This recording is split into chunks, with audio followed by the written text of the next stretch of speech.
Okay, we're live. Hi, this is William Ramsey. Welcome to William Ramsey Investigates. On today's show, I have a very special guest. His name is Tom Secker. His last name is spelled Secker. And his name came across my radar after interviewing and reading a book by Matthew Alford. The title of the book is National Security Cinema, The Shocking New Evidence of Government Control in Hollywood. And you can go back and listen to that interview at William Ramsey Investigates.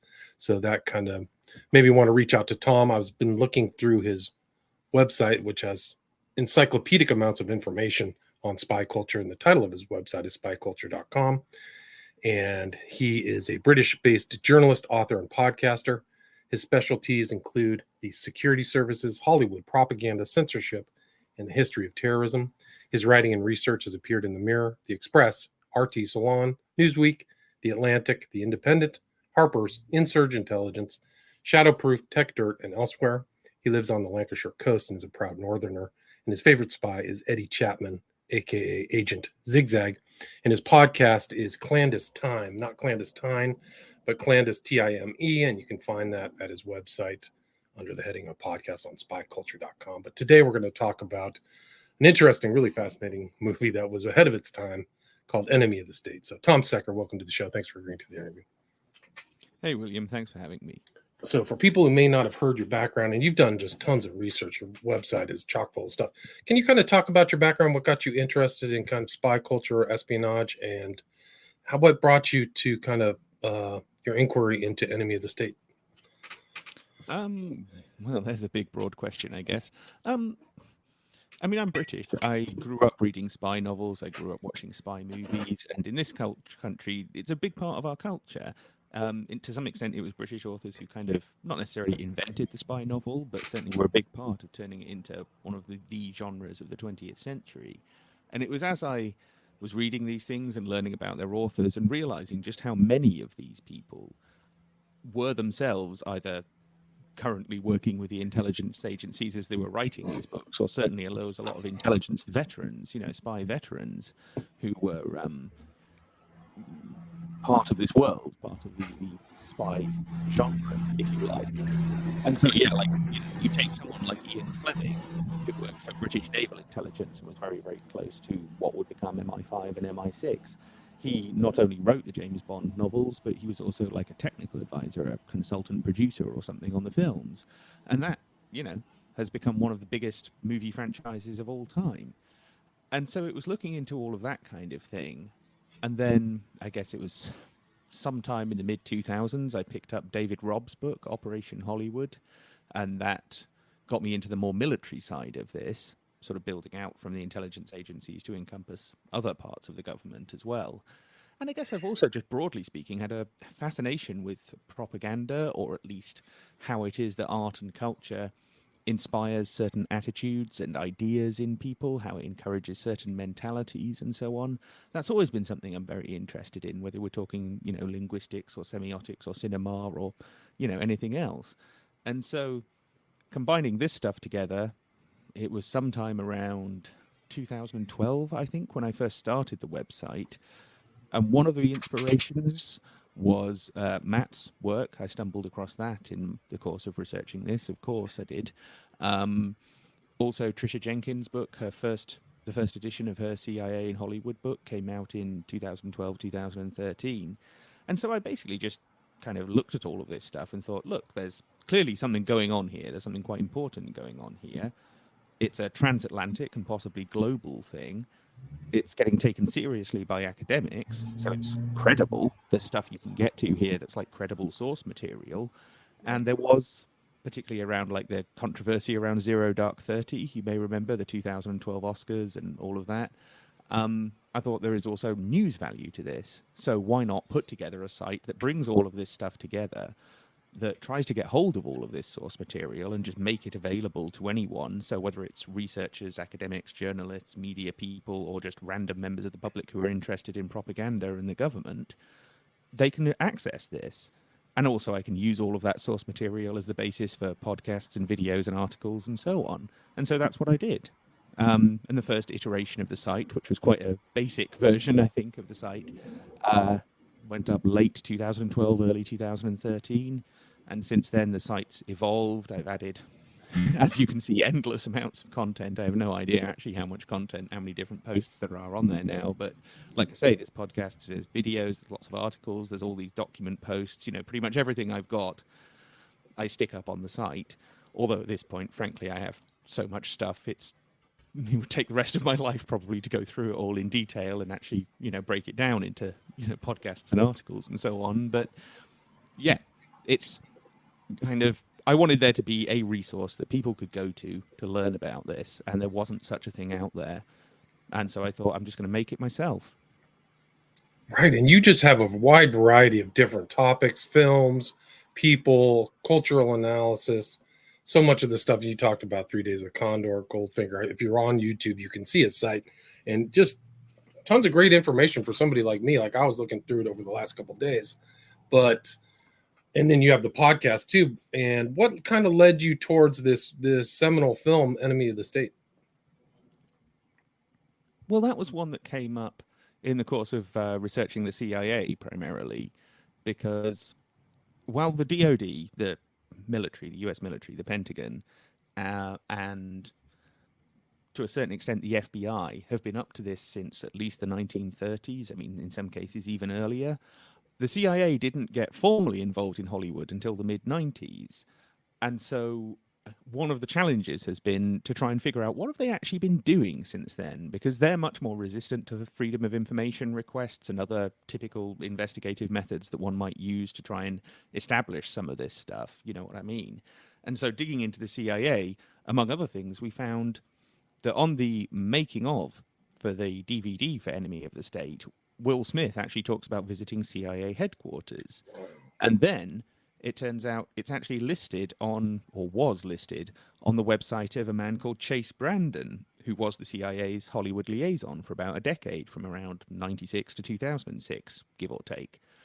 And so we started, I guess all of us have been looking into this to some extent for a while, digging into this movie.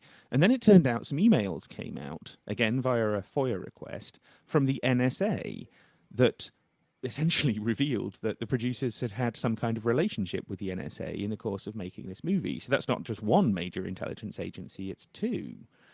And then I stumbled across an interview with Jerry Bruckheimer in, I can't remember, I think it was the Baltimore Sun, because a lot of the film is shot in Baltimore and set, in fact, in Baltimore. And Jerry Bruckheimer said, we've been in touch with the NSA. Yeah, they had a look at the script, and they did ask us to make a change. And that major change was that instead of the surveillance on the Will Smith character being just a general result of the entire institution of the NSA, as it was in the script at that time, and if you go back and find these draft scripts online, you can confirm this. They said, no, we want it all to be pinned on one, like, rogue bad actor. One sort of psycho who just gets carried away, and some other people around him who don't necessarily really know what's going on. So it's only really him that's guilty, not the institution as a whole. And this is quite a pattern that you see in spy films, intelligence films, even war films. It's like, who's responsible for the war crime? Oh, it's just one rogue officer and a couple of people below him. It's not an institutional problem. It's not a problem of the culture within these institutions. It's not a problem of the very situation we've put them into. You know what I mean? Yes. So that kind of change was made by the NSA. And like I say, I confirmed this by digging up old scripts of the film and finding out, actually in the early drafts, it was kind of the NSA as a whole that were doing this, whereas in the final film, it's all essentially just Jon Voight's character. Right. So that's the sort of thing that can go on, that they can make fundamental changes to the characterization and the narratives, and hence the values and ideas and so on that are in these movies. And that this is like a super paranoiac movie, because the Voight's agents are following him around in a white van with complete transparency into his technology, into the Will Smith character's technology, right? Yeah. I mean, without getting too much into the plot of the movie, he's a lawyer and he stumbles across something that means the NSA, or this small team within the NSA, are targeting him. And I mean, at the time, it was actually quite a shocking movie, because I don't think people realized the extent of the NSA. I mean, most people probably didn't even realize the NSA existed. Prior to, I think, the early 70s, pretty much no one outside of the NSA knew that the NSA existed. So even by the late 90s, they weren't a widely known agency. So there's that. There's the extent of the surveillance in terms of tapping his phones, his bank accounts, planting bugs and cameras in his home, but also in particular the satellite surveillance. They have those mocked up versions of like a surveillance satellite following him around. And I think a lot of people, certainly when you go back and you read reviews and other, comments and things about the film, there's a lot of people who said, this was really shocking at the time. We just hadn't seen this before. Now, why is it that people hadn't seen so much electronic surveillance before on the TV screens and in the movie theaters? Well, one of the reasons actually is the FBI, because like I say, they've been involved in Hollywood since the 1930s. And one of the things they're really sensitive about is electronic surveillance. They don't like depicting wiretaps and bugs and so on. And so any movie or TV show that worked with the FBI, who kind of dominated the American spy genre in the middle of the 20th century and towards the end of it, couldn't depict these things. They just wrote them out of the script. And so by the time Enemy of the State comes along, it's like this kind of stuff had been going on for decades, but right. Most people didn't know about it. So like I say, it had this very shocking effect. And so I don't know, I'm left wondering what was in it for the NSA and the CIA? Why were they working on this movie that kind of blew the lid off what they were actually up to? It's a good point. The movie came out in 1998, just so people remember. So it was before a lot of exposure of how intense surveillance capacities were and with other whistleblowers, right? Well, sure. If you think a lot of this stuff came out post 9/11, all the warrantless wiretapping, and then you've got various, Thomas Drake, I guess, Edward Snowden, others who've very much blown the whistle in some manner of speaking on this. And just as a weird thing, because I know you're into weird Hollywood stuff, so I think you'll find this quite entertaining. Think about the Gene Hackman character in Enemy of the State. He's called Edward. He used to work for the NSA. He lives in Baltimore, and he's running around kind of avoiding the NSA, but also trying to use their secrets against them. Does that remind you of anyone? It's Edward Snowden, right? Yeah, basically. Snowden grew up in Baltimore. He went to Baltimore Community College. All of this, it fits in. Now, I don't know what on earth we make of that, given that this film came out in 98, and at that point Snowden was like 15 years old or something. Right. But Hackman's interesting too, because he was in an earlier super paranoid surveillance movie called Conversation that I think was the early one for what's the Italian guy's name who directed The Godfather? Did you ever see The Conversation? I have seen The Conversation, yeah. Of course. And in many ways, Hackman's character in Enemy of the State is like the older version of the character he plays in that movie. And there are scenes. There's the scene where Will Smith and his... it's like the lawyer that he used to have an affair with, and he meets up with her in a park, and the whole thing's being surveyed by the NSA. That's based on a scene in The Conversation. When you listen to Scott on the DVD commentary, he says, we basically ripped off this sequence almost shot for shot from The Conversation. It's like an updated homage to that film. But yeah, that's one of those great 70s paranoid conspiracy thrillers. I really love those movies. I love that whole genre of film. So, yeah. And who was the director? It was the guy who directed The Godfather, right? It was, what's his name? No, I can't remember. But yeah, no, that's a classic. But the other thing, do you know that there's like a hidden 9/11 in The Enemy of the State? I think that the Edward character was born on 9/11. Yeah. It's in his passport or his birth certificate or something is mentioned. Yeah. But there's all kinds of references to real world. Tom, there's other references to real world events because William Colby, the intro scene looks like the William Colby death, right? That he was found dead in a river in 1996, another intel guy. And it's almost like they picked that background. It may be somewhat inspired by, shall we say, what happened to Colby. I mean, there are other mysterious deaths in the water.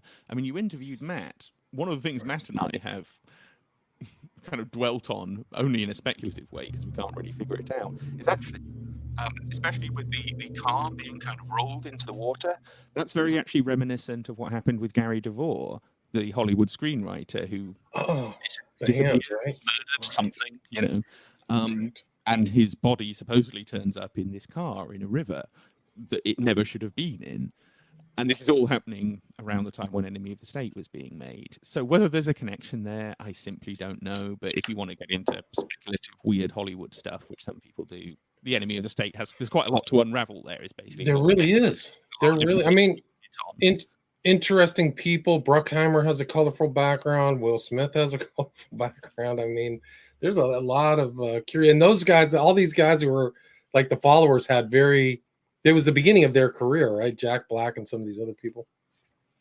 Well, I mean, when it comes to the director, Tony Scott, and the producer, Jerry Bruckheimer, if you think back, their first probably big blockbuster, like the really big one that made them a name, was Top Gun, which is, of course, another Pentagon-supported film. It's like the classic Pentagon-supported film of the last, our lifetimes, at least, anyway. And so, yeah, both of them went on to make films with all sorts of government agencies. But yeah, also, in terms of the cast, there were a number of relatively young people, mostly playing like the NSA guys or what does he call them, the ex-military cutouts. I mean, who actually talks like that? Let's just get some ex-military cutouts. That's not how people talk in these agencies, trust me. I mean, that's what they do, but it's not like how they would say it. All of those characters. There's the younger Busey, not Gary Busey, Jake Busey. Oh, right, yeah. He's one of the, like the special ops guys who's sort of running around kicking down the doors and things. Yeah, there's a whole bunch of them in this, and it did sort of put them not quite into the A-list, but made them blockbuster stars, established that they're blockbuster stars. Someone's just said there's Sean Penn is CIA. That's a curious one because, I mean, he did star in a CIA-supported movie, Fair Game, about the whole Valerie Plame affair, and several years later was involved with the CIA's efforts to capture El Chapo Guzman, the cartel leader. And now he's off in Ukraine shooting a documentary, though I haven't actually heard anything from him for about 3-4 weeks. I don't know what Sean Penn's, I hope he's still all right, to be honest. Really, I was curious. Yeah, I mean, this is just a whole bunch of strange characters. I actually interviewed a guy, his name is Robert Kerbeck, who grew up with Valerie Plame. And so he just interviewed her recently. They kind of crossed paths again or whatever, reconnected. And so you can look up Robert Kerbeck's social media and you'll find his interview with Valerie Plame. So she's still around. So anyway, interesting. And a lot of this stuff was precursors. I read somewhere that somebody at the NSA complained that it was too revealing, that the film was too revealing. Have you heard anything like that? Yeah, there were some concerns about this. When you read the NSA's internal emails that were released about the film, it doesn't only detail, how producers went on a tour of headquarters and some other things that were, obviously some kind of favors granted to them by the agency. It also has quite a lot of their reactions in it. So... yeah, there were some people who were concerned that because they actually denied the filmmakers permission to do like a flyover shot, like an aerial of the building.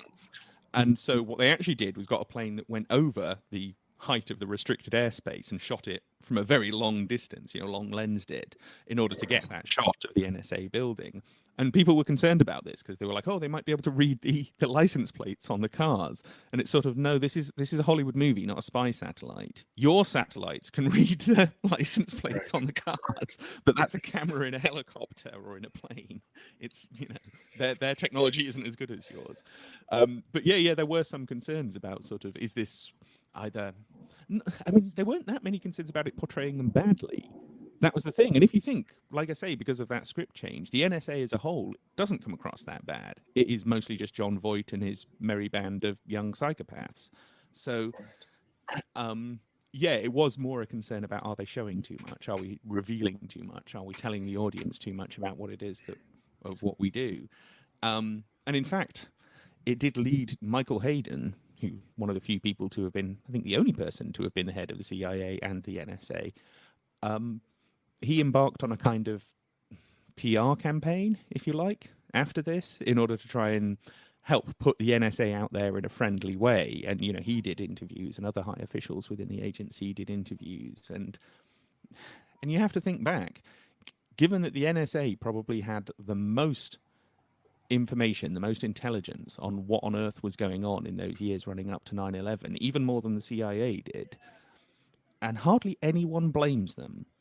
You know, the CIA have got some flack, the FBI have got a lot of flack. No one really talks about the NSA in that particular mess. And you have to wonder, what on earth are they really up to? I mean, if that's a film that they helped to make and it portrays, you know, in fairly blunt terms, especially for 1998, and ultimately they were okay with it. It's like, what are they really doing? How dark are they really? You know, you know what I'm getting at. Yeah. Oh, yeah. Very dark. I mean, I think that somebody was the NSA whistleblower, the most recent one. I can't remember his name offhand, but he said that the NSA got all of the Supreme Court's information and was blackmailing them. Right? I can't remember his name. He's an older guy, kind of. I think he wrote one of the software programs. If somebody is listening to this remembers his name, but he's been Bill on. Binney, Yeah, Bill Binney. Yeah, Bill Binney. Yeah. Well, yeah, exactly. That's the kind of things these intelligence agencies are actually doing. And when we actually see a film portraying those kinds of things, and not just some small, you know, low budget made for $3 million and stuck out on Netflix kind of movie, but, you know, something big that shows in theaters and has big names attached, then maybe that moves the needle a bit. But the question I'm always left with Enemy of the State is, once that initial kind of shocking feeling fades, is the effect of the film just normalization? Does it actually make it seem like, okay, this is kind of disturbing and weird, but if that's what they do, then that's what they do. And you know, we're flooded in the news and the commentary act with all these arguments about, oh, well, who are you to make these sorts of judgments? You're not on the insides of these agencies. You don't know what they know. You don't see the threats that we face every day. And so a film like this very much fits into that dialogue and very much encourages people to think, oh, well, I mean, I just don't know how dangerous the world is. So isn't it good, in fact, that the NSA is out there dealing with this on our behalf, so that we don't have to, so that we don't have to think about these things. We don't have to figure this out. Yeah, leave it to us. We can handle it. We'll be your big brother, and, you know, don't think too much. But I mean, some of the payments, the NSA, I think, is bigger than the CIA or something. Like, their amount of money that they're receiving is considerable. I can't remember what it is, but they have huge databases. Oh, I mean, yeah, the NSA is the biggest intelligence agency, as far as I know, certainly within the US government. And it's a similar kind of story over here. GCHQ, our equivalent of the NSA, is the biggest of our intelligence. It's bigger than MI5 than MI6. It gets the biggest proportion of that budget. I mean, in America, you can probably find out at least some of those numbers, or they will have been leaked somewhere. Over here, they just don't tell you. They kind of show you graphs, but they've scrubbed out the numbers. So it's like, why are you even showing me this? They're so even more secretive over here than they are in America, trust me. But yeah, there's an enormous amount of resource that gets put into this kind of eavesdropping, this kind of surveillance. It makes you wonder just how much have they swept up? How much is on all these databases and all these server farms? And in fact, how many of these server farms that pop up all over the place are actually being run by the government rather than being just used for, you know, everyday internet traffic like what we're doing? Right. Excellent point. I think during the Bush administration, there was a revealing release or whistleblower who said that behind the AT&T server farms, the government had server farms leeching off of all of that information. I remember that was in San Francisco. I don't know if you remember that story, but I don't recall that particular one, but yeah, it's that sort of thing. Someone's just asked here, who's behind the NSA, who controls it? Actually, it's technically part of the Department of Defense. It's part of the Pentagon. It's like, if you look on the organizational chart, you have the different military branches, Army, Navy, Air Force, Marine Corps, and what have you. Yeah, it's basically part of the DoD. Right. And I think that there's in that area, whatever, somewhere in between DC and Baltimore, there is a huge NSA facility that's like a size of a college, right? Just huge buildings and totally secretive. I think that's the one that Snowden worked in, right? Yeah, that's the one at Fort Meade. I can't remember whether that's north of Baltimore or south of Baltimore. It's definitely in that whole, like, you know, that whole area that also encompasses bits of Northern Virginia. Basically, all of the intelligence is there. Naval intelligence, Marine Corps, CIA, FBI. They've all got their headquarters in that one, like, little bit sort of tri-state area.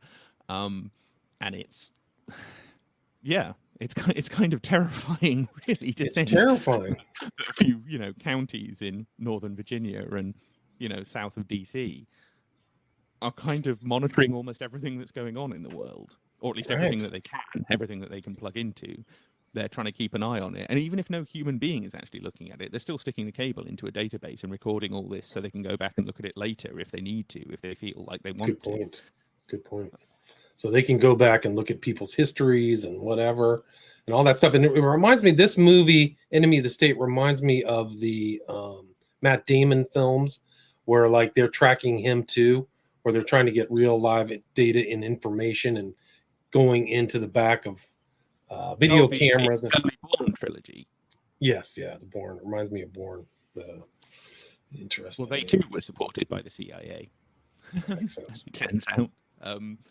And yeah, I mean, this is actually a curious one because in an interview, Chase Brandon, the guy who was running the CIA's office at that time, he said he had a look at the Bourne script, the one for the first one, the Bourne Identity. He said it was so bad he tossed it in the burn bag after page 35. Wow. And yet he appears on the special edition DVD in a bonus feature praising the movie and talking about how realistic it is and how this is actually what CIA operatives are really like. Wow. That's incredible. It's incredible.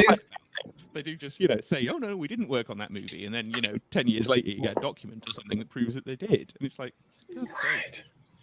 It's incredible. And I think the book that you wrote with Alfred goes back in history, and all these guys, are involved. H. Howard Hunt's involved with Orwell's reception here. And I think it was the psychological impact of films was from the OSS. So they're aware of all that stuff going back 70 years. Easy. Oh, yeah, certainly.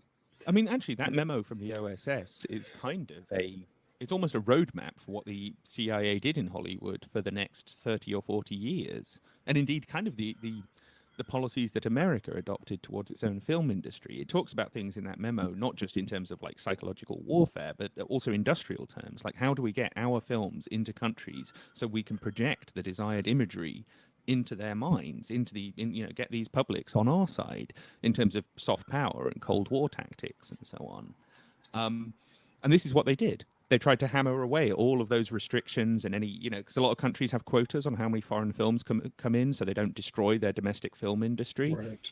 So, because if all the theaters show is American films, then, wherever Spain can't develop its own film industry because everyone's just going to see American films.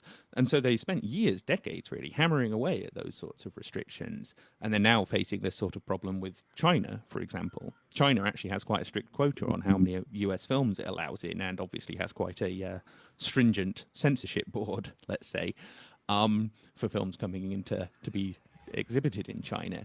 And that's a serious problem for the industry. It's one of the reasons why you see lots of articles about it, but curiously few articles about what the American government is up to in the entertainment industry, which is much larger than what China's doing, trust me. I mean, I'm not happy about political censorship of films in China. I'm not defending that. I'm just saying, if you want to talk government propaganda and censorship in Hollywood, then we have to start with the American government because they're the biggest player.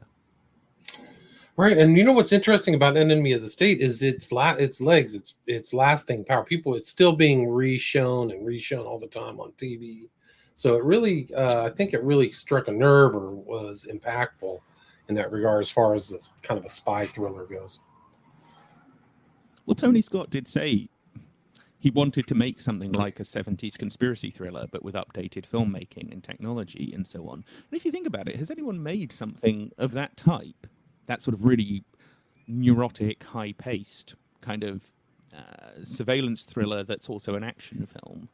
Has anyone made anything that's good like that since then? I don't know. I don't think so. What was the one? Eagle's Nest, I think, was one, or I can't remember what. That was like one where you're in total surveillance state. Do you remember that movie? Yeah, sure. There's that. There's the Tom Cruise one from 2002. Right. A couple of others maybe, but that's what I mean, because no other film, I think, has really done quite what Enemy of the State did, or certainly not done it as well with such a big cast. Right. That's one of the reasons it has longevity. Eagle Eye. Thank you, Drone Dynasty. Eagle Eye. Yeah, Eagle Eye. Sure, an FBI-supported film. Wow. It's all there. They're just puppeteering the whole thing, man. You're watching a bunch of marionettes about secret players behind, and that goes into approval. I mean, and Simpson and Bruckheimer are notorious. I mean, Simpson, what was exposed about that guy who was Bruckheimer's producing buddy, he was off the charts. Was off the charts. Simpson was really something else. He was basically like his own pharmaceutical guy. He had tons of drugs and Yeah, I mean, Hollywood people do tend to be a bit kind of nuts. No. I think that's one of the reasons why they're easy to manipulate, to be honest. Because I often get asked, do people not push back against this? And to be honest, every once in a while they do. There are screenwriters who said, no, I'm not making these script changes. We'll go make the film without you if necessary. But usually they don't. And it's because, a lot of them are kind of soft. They don't care. As long as they get to be rich and live their lifestyles and get famous making movies, they're not all that bothered about what they're making. So if some government department turns up and says, no, you're not allowed to mention the CIA in this movie, they'll go, okay, we'll just call them something else. We don't care. There's no skin off our nose. We still make money. We still get to do everything else we're doing. So they just go along with it. Hollywood is actually sort of has this reputation for being quite, political or something. But deep down, I don't think most of these people really care. I think they're kind of quite vapid, narcissistic people, and so they're easy to push around. Whether you're a weapons manufacturer or a product placement company or the Department of Homeland Security, you can get what you want out of them, because as long as they get what they want out of it, they really don't care. Right. No, it's a good point. I mean, and the other thing is, if you have the government supporting you, why not make their film? Because the films get made, they get greenlit, and you get in front of the camera. Like you have Ben Affleck right there on the cover of your Spy Culture thing, and there's a perfect example. He's had a privileged career doing all these pro-America films, right? Well, he won an Oscar for that movie. Yeah. You think someone like Ben Affleck wins an Oscar without doing something like that? So, and in fact, that image from that video, that's him outside CIA headquarters. You can actually, if you look in the background, you can see just a little bit of Langley. Which, I think you show in your book, National Security Cinema, that's a coveted thing. That wasn't something that the CIA was very amenable to, is filming by them. So the ability to film in front of that headquarters can tell you something. Would you agree with that? Well, when you think about all the different spy movies and TV shows and what have you that get made, it's quite a competitive market. It's quite a competitive genre, right? So how do you make yours stand out? Well, usually the answer is so-called authenticity. You make it feel like you're getting a real glimpse behind the scenes into this secret world.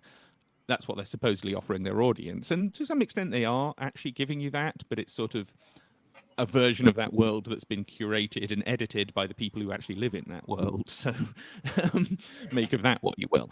But this is why being able to film at a military base or CIA headquarters or FBI headquarters, it just adds to the luster and the production value of a movie. And it grants it a greater credibility in the eyes of the audience. It's all of these things. And these agencies know this. They know, it says sometimes in their document, added production value. They know what it is that they're offering in exchange for, like I say, censorship and propaganda. And so, yeah, there aren't that many films. I get into it in that Ben Affleck video on my site. First one was in the early 1970s. Then they didn't let anyone film there until Patriot Games, really, until in 1992. There's maybe one or two others from the 90s. There's a couple from the 2000s. There really aren't very many in terms of people who've been granted that kind of access. Right. Interesting. Tom, we're at about 33 minutes. Are you available to take a few questions? Of course. Kill Bao asks, have you seen the film The Final Option? That was one of the first films to show the Special Air Service in action. Have you heard of The Final Option? I don't think I have seen this film. Okay. Sorry. It's okay. Another one, Oswald asks, what does Tom Secker think of Ben Affleck starring in Sean Stone's biopic? Sean Stone's biopic. I'm assuming Ben Affleck will not have aged from transhumanism once Sean is dead. What's Sean Stone's biopic, Oswald? I don't know what that is. Do you know what that is, Tom? I'm not sure what you're driving at there. No. Okay. Is this another biopic that may happen? Yeah, you guys got some good obscure questions. Lee asks, what do you think about the upcoming film Killers of the Flower Moon? Do you know what that's about? Again, I'm not familiar with this movie. People need to give slightly more information. These guys are tough. They're throwing curveballs today. These are not soft ones. Telepon is a Pelican Brief and Conspiracy Theorist are both good films and both star Julia Roberts as Drone Dynasty. Anybody have any questions you could ask that Tom could answer? I mean, I would definitely go to his website. I have heard of this movie. Yeah, I'm 90% sure this film was to some extent made with the help of the FBI, because they are very, very protective of any film that depicts J. Edgar Hoover. Even now, even like decades after the man's dead, he holds such a sway over that institution, if you know what I mean, because he was the head of that institution for the first 40, 50 years of its existence. Yeah, the documents I've seen are they're very, very particular about how Hoover is portrayed. Even if we're talking like stuff he did back in the 20s and 30s, where you could say, oh, well, it was back then. The world's moved on. Times have changed. It's still like, no. And so I think, yeah, Killers of the Flower Moon may well be some kind of FBI propaganda movie. Interesting. And what can people see when they check out your podcast? Your podcast is, the title of it again is Clandestine, right? Clandestine. Yeah. I mean, you can find that on my site, on spyculture.com, and on all of those apps that are there on the screen for those of you watching, and a whole load of other apps, to be honest. I mean, if you just search for Clandestine on whatever podcast app or downloader or whatever it is that you use, it'll probably be on there. And they can find, I mean, I guess, quite a wide range of stuff. I do sometimes do straight movie and book reviews, but they're usually with some kind of covert ops or, covert warfare, psychological warfare theme. I do quite a lot of analysis of the files and documents that we've got and, go through the movies in quite a lot of detail and explain how this scene was changed to this and what they were trying to do with that and, why they make these changes. There's a lot of just discussion of anything that films at Langley. Basically, I watch and review and say what I think the CIA were getting out of this, or look where possible, look at the documents and find that. So all that kind of stuff. I've also done a series or a sort of sub-series within my podcast called The Alternative History of Al-Qaeda that looks at essentially what was going on with Al-Qaeda between their founding in the late 80s all the way up to 9/11, and all of these different figures within Al-Qaeda who are connected to the intelligence agencies, either working for them or being spied on by them or something like that. So it's quite a mishmash. It's quite a cross-section of different stuff that you can find in that podcast. And I try and, the best episodes, one that was just flashing up there, things like the Department of Homeland Security. I looked at how their Hollywood office works, but also in particular how this plays out in the movie about the Boston Marathon bombing, which is grossly misleading.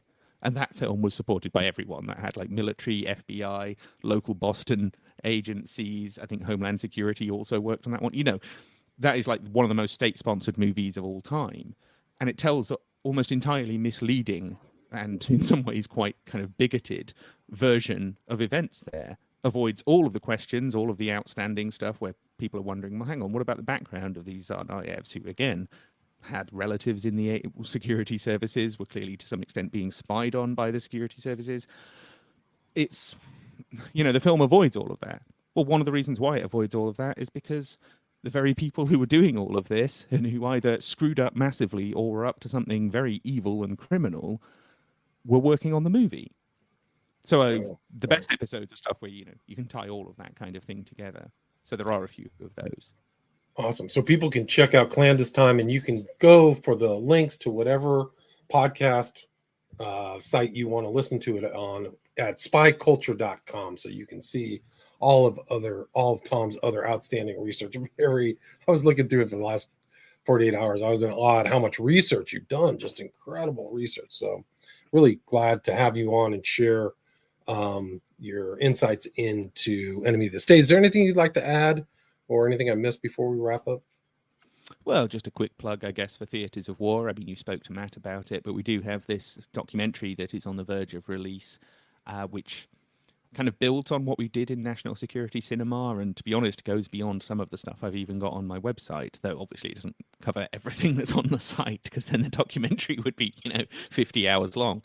But Yeah, it's coming out soon. So if you keep an eye on my site, spyculture.com, or you keep an eye on Matt's Facebook page, The Writer with No Hands, as soon as it's available, we're hoping it should be out, DVD, streaming, all of those different things very, very soon. And that is probably going to be certainly the best entry point. It's a great primer for this topic, but it also gets quite deep into some of the detail as well. So if you want to learn more about what the government is up to in Hollywood, especially the DoD and CIA, go watch Theatres of War. As soon as it comes out, please try and get a copy, try and give it a watch, and let us know what you think, because it's kind of the culmination. I mean, like I say, I started this website and this project nearly a decade ago, and it's finally got to the point where I've not only written 2 books on it, it's now there's this great educational documentary being made about it, which is really in depth and entertaining to watch. So yeah, that's the thing that I really want people to see. Yeah, let me know when that comes out. I will add it to the show notes of this. The documentary is Theaters of War, and it features your work. Also, it has Matthew Alford in it, and Yeah. I think it's Oliver Stone too, right? Oliver Stone was interviewed for it. Yeah, Oliver he Stone. granted us some So you have time. some interesting people.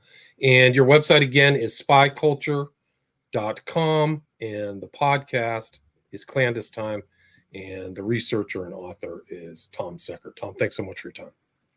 Thanks for having me. All right, take care. Stay there. All right, that was perfect. So